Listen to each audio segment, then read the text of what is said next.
Hey everybody!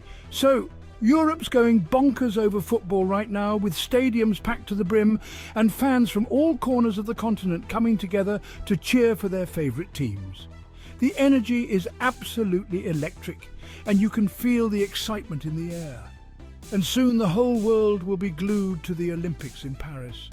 It's not just a European affair anymore, it's a global spectacle that brings together athletes and fans from every nation. We'll see flags waving high, hear anthems blaring from every corner of the stadium, and witness a whole lot of national pride on display. It's a celebration of human spirit and competition. It's a sea of jerseys, a kaleidoscope of face paint, and frankly, it's a bit hard to escape. Everywhere you look, there's a burst of colour and a wave of enthusiasm. But amidst all the patriotic fervour, it's worth asking ourselves, what are we really cheering for? Is it just about the sport, or is there something deeper at play? We're swept up in the excitement of national teams battling for glory.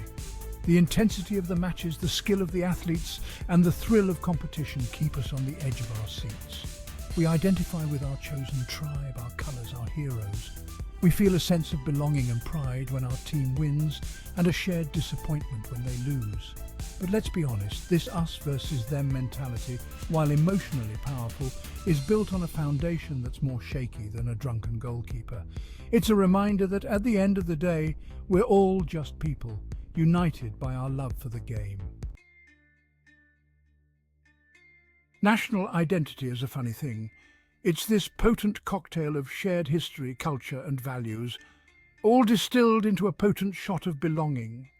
We wear our national colours with pride, sing our anthems with gusto, and celebrate our sporting victories as if we ourselves had scored the winning goal.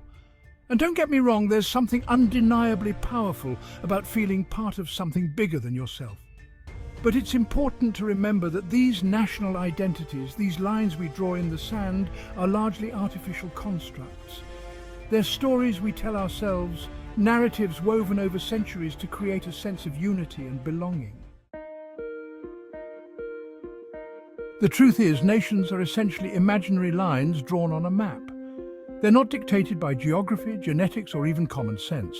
They're the product of historical accidents, political machinations, and frankly, a whole lot of squabbling over who gets what. And yet we invest these lines with enormous significance. We treat them as if they represent some fundamental truth about who we are. But the reality is far more fluid, far more interconnected. We live in a globalized world where the actions of even the smallest nation can ripple outwards and impact us all. Think about it. The clothes you're wearing, the phone in your pocket, the food on your plate, chances are they've crossed more borders than a jet-setting diplomat. We're all interconnected, our fates intertwined, whether we like it or not. And yet, we cling to these notions of national identity, these artificial divisions, often at the expense of recognizing our shared humanity. We buy into the myth that nationality somehow determines our character, our values, our very essence. If you are enjoying this video, please leave a like. And if you are a meaning seeker like me, and if you like to think outside the box, please subscribe to the channel. Thank you. But let's go on now. This idea that nationality is some kind of personality test is, of course, utterly ludicrous. It's a notion that oversimplifies the rich and varied tapestry of human existence. To say that all members of any nation share the same traits is like saying all left-handed people are brilliant artists.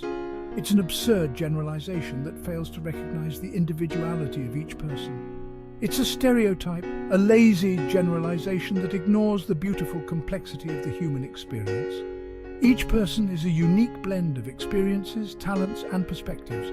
The truth is, you'll find more variation within any given nation than you will between them. The diversity within a single country can be astonishing, reflecting a wide range of backgrounds and stories. Your next-door neighbour might have more in common with someone on the other side of the world than with you. Shared interests and values often transcend geographical boundaries. We're all individuals shaped by a unique tapestry of experiences, beliefs and values. This individuality is what makes the human mosaic so fascinating and beautiful. By embracing our differences and celebrating our commonalities, we can build a more inclusive and understanding world. So, instead of clinging to these outdated notions of national identity, why not embrace our shared humanity? Why not look beyond the superficial differences that separate us? Why not celebrate our differences while recognizing the common ground that unites us all? The challenges we face today, climate change, pandemics, economic inequality, are too vast for any one nation to tackle alone. These are global issues that require global solutions, and they demand our collective effort and ingenuity. We can't solve them by retreating behind national borders and pointing fingers. Isolation only breeds misunderstanding and conflict. We can only overcome them through cooperation, collaboration, and a shared sense of purpose. By working together, we can achieve so much more. We need to start seeing ourselves not just as citizens of individual nations, but as members of a global community. As citizens of the world, we have a responsibility to each other, to future generations, and to the planet we all share. And that brings us back to sports. Instead of viewing these events through the narrow lens of national pride, let's see them for what they truly are: a celebration of human potential, a testament to our shared love of competition, skill, and athleticism. Let's marvel at the dedication, the talent, the sheer human drama that unfolds on the field of play.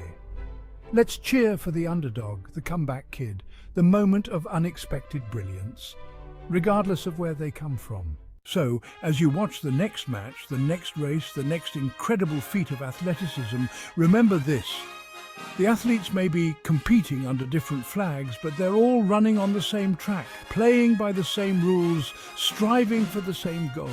They remind us that despite our differences, we're all part of something far greater, far more profound than any artificial division.